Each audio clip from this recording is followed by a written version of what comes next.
रसूलिल करीम अम्मा बाद। हम जब भी हम कलाम होते हैं तो राह के पत्थर भी हमारे गुलाम होते हैं। तहजीब ईमान सिखलाया है हमें कि कुछ कहने से पहले सलाम किया करते हैं। अस्सलामु अलैकुम व रहमतुल्लाहि व बरकातुहू। हम अपनी जान के दुश्मन को अपनी जान कहते हैं। मोहब्बत की इसी मिट्टी को हिंदुस्तान कहते हैं। मुअज़्ज़ज़ सामईन, सबसे पहले तो आप सबको मेरी तरफ से आज़ादी मुल्क हिंदुस्तान की आज़ादी की बहुत बहुत मुबारकबाद। मुअज़्ज़ज़ सामिआत, ये वही आज़ादी का दिन है जिसको हासिल करने के लिए हमारे आबा व अजदाद ने बहुत सी मुश्किलात व मसाइल का सामना किया। ये वही आज़ादी का दिन है जिसको हासिल करने के लिए हमारे आबा व अजदाद ने खुद को कुर्बानियों के लिए पेश किया। ये वही आज़ादी का दिन है जिसको हासिल करने के लिए महात्मा गांधी ने खुद को भूख से दो चार किया था।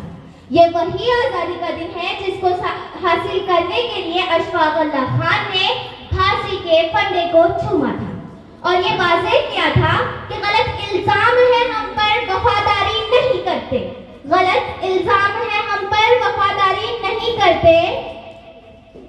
मोहब्बत बांटते हैं हम, अदाकारी नहीं करते। बुरा जब वक्त आता है वतन पर ए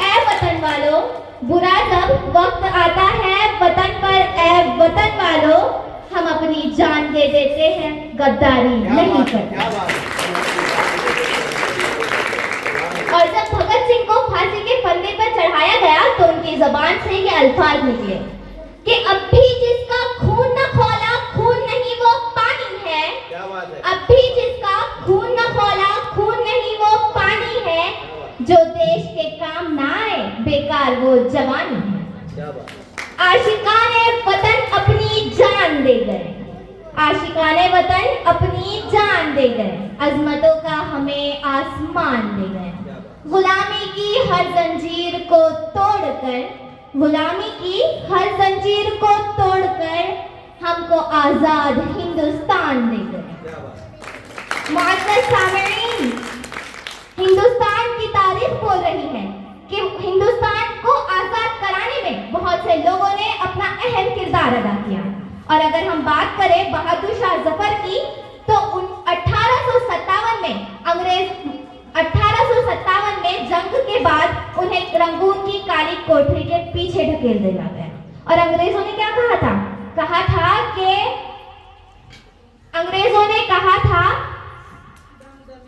दमे दम नहीं अब खैर मांगो जान की, दमदमे में दम नहीं अब खैर मांगो जान की, ए जफर ठंडी हुई शमशीर हिंदुस्तान की।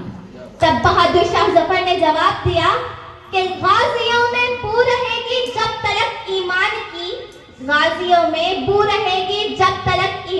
की, तख्त लंदन तक चलेगी तेग हिंदुस्तान की। सदर-ए-वक़ार, हिंदुस्तान को आजाद कराने में ना सिर्फ बुजुर्गों का बल्कि बच्चों से लेकर बड़ों तक का सबने एक अहम किरदार अदा किया है। और अगर हम बात करें खुदीराम बोस की, जो 17 साल की उम्र में अपनी जान निछावर करने चल पड़े थे। और आज हमको हर तरफ से आजादी की मुबारकबादियां दी जा रही है और देशभक्ति का सबूत दिया जा रहा है। क्या यही देशभक्ति है?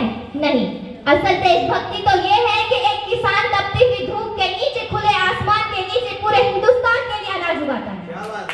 असल देशभक्ति वो है कि एक सरकारी मुलाजिम बगैर रिश्वत लिए काम को पूरा करना अपना जिम्मेदारी समझता है। असल देशभक्ति ये है कि हमारे मुल्क में रहने वाला हिंदू, मुसलमान, सिख, ईसाई मिलजुल कर देश के लिए प्रेम का प्रचार करता है और ये ऐलान करता है कि खूब बहता है अमन का गंगा बहने दो, मत फैलाओ देश में दंगा रहने दो। लाल हरे रंग में न बांटो हमें, हमारी छत पर एक तिरंगा रहने दो।